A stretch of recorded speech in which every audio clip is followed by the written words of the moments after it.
I have the pleasure to know you, but the rest of the world doesn't. So can you introduce yourself and your company called Fiveable? Yeah, so my name is Amanda DoAmaral. I'm based in Milwaukee, Wisconsin, and I'm the founder of Fiveable, which is a social learning platform for students and teachers to engage and connect and learn together, even when they're far apart. Which is now the new normal. So Exactly. perfect timing. Tell us a little bit about the company, when it started, and probably more so a little about your team, how big it is, and what are some of the key roles? Yeah, so Fiveable began a little more than 2 years ago. I was a teacher in Oakland before that, and then after I had left my classroom, some former students had emailed me like, "Ms. D, we're going to fail." They're freaking out about, their current teacher.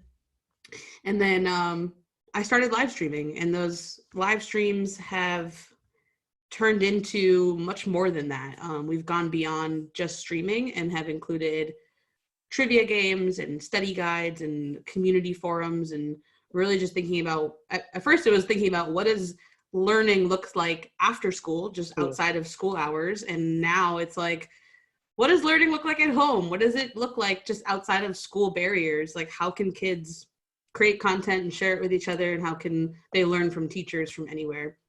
And so now we have a team of 5 full-time and 4 part-time, and they are just some of the most amazing people I know, just like bubbling with passion. So we have Austin, who's our CTO, and he's based out of Chicago, and he works closely with Aaron, who's another software developer.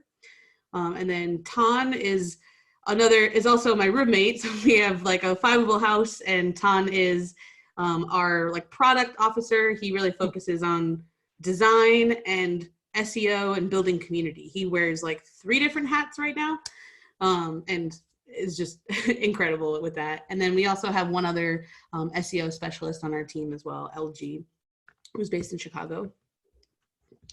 And it sounds like, aside from the Fiveable house, which I'm not sure is replicable across all businesses, it sounds like you, and what I think is the norm for many early stage entrepreneurs, is that people are working remotely. So talk a little bit about how you manage the team being all over the country. Yeah, so actually the Fiveable house started because, and this could actually be replicable for other founders. I had worked on a political campaign that had done a fellow house like this. And when I was very first starting out, I didn't have any money to bring a team on. And I was trying to figure out, like, how can I make this work? I had some money from an early investor, and I needed to stretch that out. And I couldn't really, I couldn't attract people with a big paycheck. And so what I did is I wrote up an article about myself and really about the vision and the passion of it. And then I posted that everywhere. And the idea was that I wanted to find a group of people who were willing to move to a city of our choice and move into the house and like live and work together. And I figured I could find a couple of other millennials that were not happy with their jobs or, couldn't pay rent, and that would be willing to do it. Like, why not? Take a shot. That's exactly what happened. So Austin and Tan, both of them I met on Reddit. Tan like dropped everything. He lived in upstate New York. He moved to Philadelphia, where the original Fiveable house was. And so just generally, like, when you're building a team and you're early on, there's a lot of ways to do it. There's a lot of ways to be creative, to get people in and helping you and supporting you. It doesn't just have to be a traditional like hiring route. So that was just like how I did it. And so since then, Airbnb, that's what yeah, exactly. It ended up being like a startup, like, I don't know, kind of frat house for a little bit, but but it was like, it's like the, Silicon Valley houses that you can imagine, but it was just different. It was like we were focused on the impact of what we were doing. And yeah, I don't know. So that was my strategy for building the team. And so since then, like, we have hired out a few other folks like Aaron, like LG, that are remote, that came in later, that don't live in the house. Although Aaron did live in the house for a little bit. Okay. And I think developing a lot of the remote ways to connect, we've developed those especially for our content creator community. So beyond just the part-time and full-time folks, we also have, I think we're up to like 170 teachers and students that stream, that write, that are part of our team. They're contractors. And so from early on, it was always important that we built community for the whole team, that everyone was always a part of it, and that the transparency was always there. That was part of the relationship building. And so Slack was our original space to do that. All content creators are on our Slack channel. The whole team uses it. So what that means is that, one, everyone is very much connected and part of a lot of different decisions. And it also creates these like focus groups that we have, where when we develop a feature, we can share it with them first. We can share wireframes with them. We can share anything.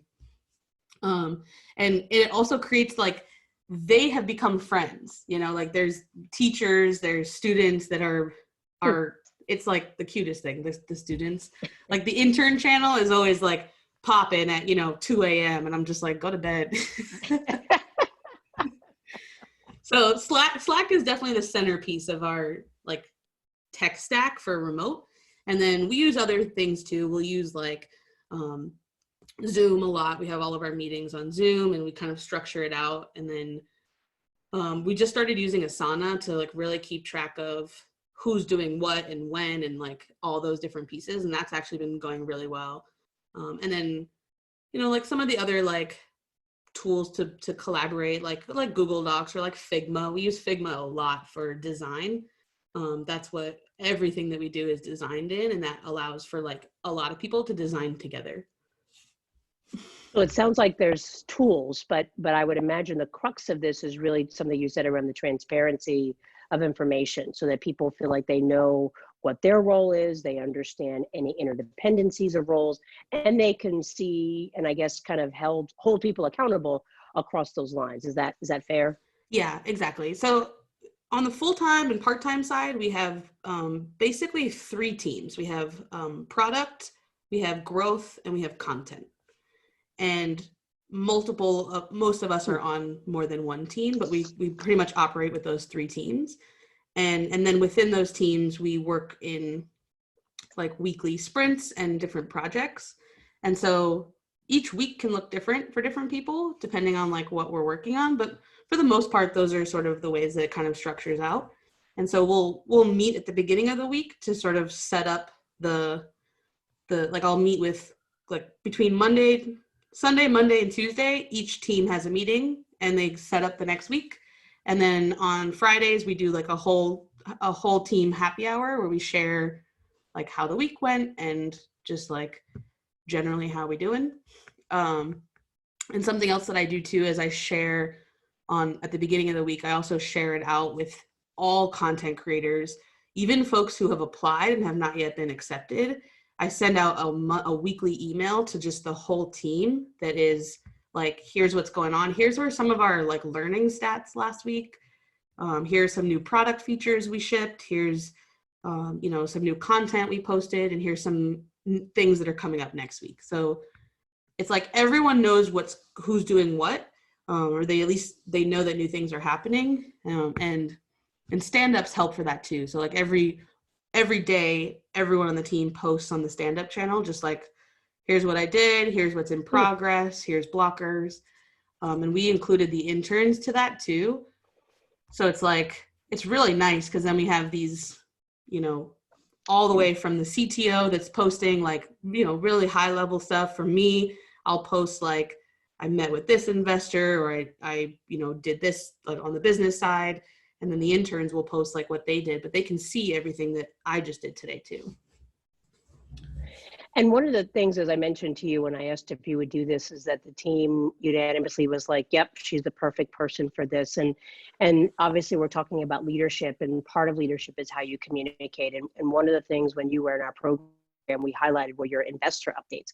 So it seems to me you've always had this thing about transparency. Talk to me about why that's important to you, and before we started recording, how that's actually manifested in a pretty positive way now. Yeah, so I think for me, it's always just been kind of like who I am. And I think like as I started Fiveable, I needed to build the business and the like CEO role to be like as authentic as humanly possible. And that was always what felt right.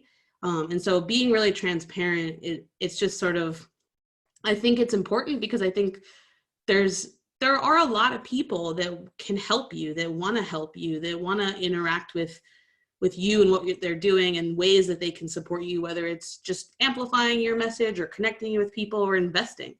And so that's how I started. Sending out investor updates was something that I was taught from Generator. And at first I was really scared about it because, you know, I just felt like I felt like I was being transparent with some of my close people, but then bringing into, you know, more folks to that list it's scary because then you have to be really honest about what's going on. But what I found is that, like, I think I was like waiting until I was successful to tell people what was going on. And then I realized, like, it's not about the end, it's about the whole journey. This is it. And so being really honest about, here's what happened this month. Here are some highlights. Here's some lowlights. I think it is just really important because I think part of what I know my responsibility is as a founder, especially as a woman of color, is to show others what this looks like. And if I'm pretending that this was easy, that's not fair to everybody else. You know, like, it's not easy, and it is, the roller coaster is real, and it holds me accountable when I share things too. And so I send out those monthly updates to investors, to basically anyone I know. I have that email list of just like, I went through my LinkedIn, my Facebook. I mean, I have my grandmother on there, my former students, you know, mentors I've met. I just put them all on there because I figured, like, why not? You know, like, someone knows someone always, right? So, plus, you know, my grandmother loves hearing the updates. So because I did that, it's now been a year of sending one every month. I have been able to build these relationships with people and really, like, keep them updated every single month on what's happening. And now that the world is changing, you know, now when I'm raising money or I need something, people come through. You know, people are reaching out to me. They respond to the email, or they will just reach out randomly and say, like, I've been getting your updates. And sometimes I'll even forget that they were even on there, but it pays off. It has really paid off. I found investors because of it. I found partners. I found people who were just willing to do different projects together. So I don't know. I'm a huge proponent of transparency and writing things, you know, for everyone to see. And it's clearly paid off. And I think, you know, being a leader, again, is not just what you communicate, but the reason behind it. And I think it's evidence that it pays off for the fact that people are calling you during this time and sending you money, which is awesome. Has anything changed? I mean, you seem to be focused, head down, intent on accountability, communication. Has anything changed for you in light of the pandemic, or anything you're doing differently? I mean, in some ways, everything has changed, and in some ways, nothing has changed. I feel like, you know, the business itself that we were building, the context of education looks different right now. And so the first things that we did once it was clear that this was going to be a whole thing, you know, first thing I did was just, like, checking in with my team and my family and my friends, of course, and then taking some, like, self-care time for myself. It was like 24 hours where I just was, like, feeling all the feels, and then found myself like, all right, well, like, now I got to get up and get to work because there's a lot to do. And I think what we've done is we just haven't assumed anything. Like, we just know that everything we knew about students, about teachers, about schools a month ago or 2 months ago is different right now. And so we just kind of, we really stayed focused on still growing the user base and building relationships in the brand. We at first we had postponed our launch on our paid option just for like a week or two, just so it wasn't so like dramatic. And then beyond that, we've just been just listening to all the different requests and challenges that are coming in and building new features that we didn't even think of before. So for example, the AP exams are online this year. And I know that just typing is not easy for a lot of students, especially because they use their phones mostly. And so typing a full essay in 45 minutes is going to be hard. So we just built out a little like tool for them to just like pull a paragraph from a study guide and just type it and see how fast they can type. Just practice typing, something like that. Like we never would have built that before, but just looking for, making the videos downloadable, like creating like some games over the next few weeks to make students more motivated. Like, one of the biggest challenges that we're hearing is just kids and teachers just feel really isolated right now, and they feel like without school, there's no accountability is hard and motivation is hard, and people just need support. And so I think we've just been shifting where we needed to, but the core of what we're doing hasn't changed. That's an important lesson. And I think I want to just dive into something you said. I think a lot of folks that we've been talking to are thinking like, I've got to pivot. When indeed what I'm hearing from you is it's not a massive pivot of the business, but it's a great opportunity to go get back in touch with your customers and reassess their needs. So it's not changing the business, but recognizing whatever that product or services you're delivering, this is an opportunity to either do it differently or give a different product. Is that kind of what you did for this? Yeah. I would have never thought of that whole typing thing whatsoever. Right. Yeah. Like that just came out of like one conversation where we were like, wait, that's a problem that we can solve that we didn't even think about.